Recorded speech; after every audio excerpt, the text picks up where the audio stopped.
Praise the Lord. പ്രിയപ്പെട്ടവരെ, നിങ്ങൾക്ക് വന്ദനം.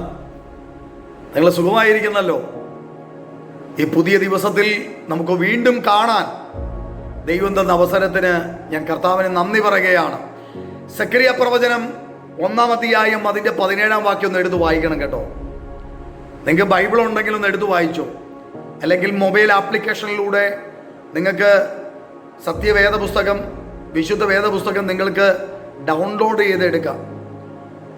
എന്നിട്ട് ഓൾഡ് ടെസ്റ്റ്മെന്റിൽ സക്കറിയ പ്രവചനം, സക്കറിയാവിൻ്റെ പുസ്തകം എന്ന് പറയുന്ന ഒരു പുസ്തകമുണ്ട്. അതിലെ 1-ാം അധ്യായം എൻ്റെ 17-ാം വാക്യമാണ് ഞാൻ വായിക്കുന്നത്. അവിടെ ഇങ്ങനെയാണ് പറയുന്നത് കേട്ടോ: എൻ്റെ പട്ടണങ്ങൾ ഇനിയും അഭിവൃദ്ധി ഹേതുവായി വിശാലത പ്രാപിക്കും. യഹോവ ഇനിയും സിയോനെ ആശ്വസിപ്പിക്കുകയും ഇനിയും യെരൂശലേമിനെ തിരഞ്ഞെടുക്കുകയും ചെയ്യും. നീ അഭിവൃദ്ധി പ്രാപിക്കില്ലെന്ന്, എൻ്റെ ജീവിതം ഇവിടെ കൊണ്ട് അവസാനിച്ചു, ഞാൻ ഇവിടെ കൊണ്ട് തീർന്നുപോയി, എന്നെ ആരും രക്ഷിക്കത്തില്ല, എനിക്കാരും ഒന്നും ചെയ്യത്തില്ല, എനിക്ക് വേണ്ടി ആരും ഇറങ്ങി വരില്ല, എനിക്ക് വേണ്ടി ആരും ഒന്നും ചെയ്യത്തില്ല എന്ന് നീ ചിന്തിക്കുന്നെങ്കിൽ നിനക്ക് അഭിവൃദ്ധിയില്ല. ഞാൻ എന്ത് ചെയ്താലും പരാജയമാണ്, എൻ്റെ ബിസിനസ് ഒന്നും രക്ഷപ്പെടുന്നില്ല, കൂടുതൽ കടം വാങ്ങുന്നതല്ലാതെ, കടം പേടിച്ച് ബിസിനസ് ചെയ്യുന്നതല്ലാതെ, കടം പേടിച്ച് ഉപജീവനം നയിക്കുന്നതല്ലാതെ എൻ്റെ കാര്യത്തിന് യാതൊരു രക്ഷയുമില്ല, എനിക്ക് മുന്നോട്ട് പോകാൻ കഴിയുന്നില്ല.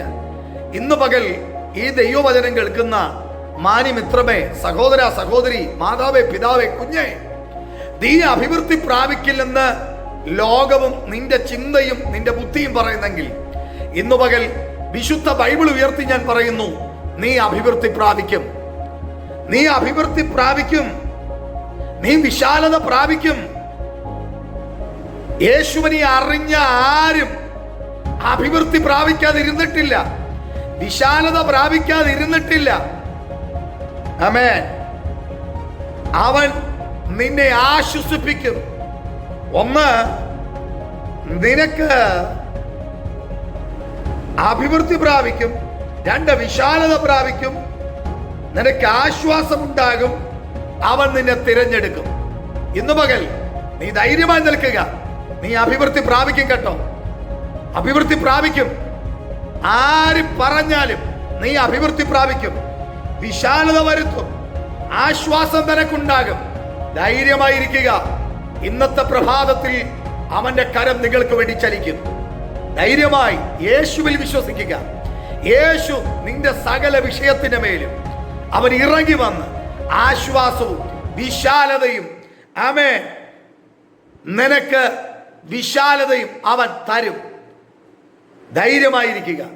God bless you in Jesus name. Amen.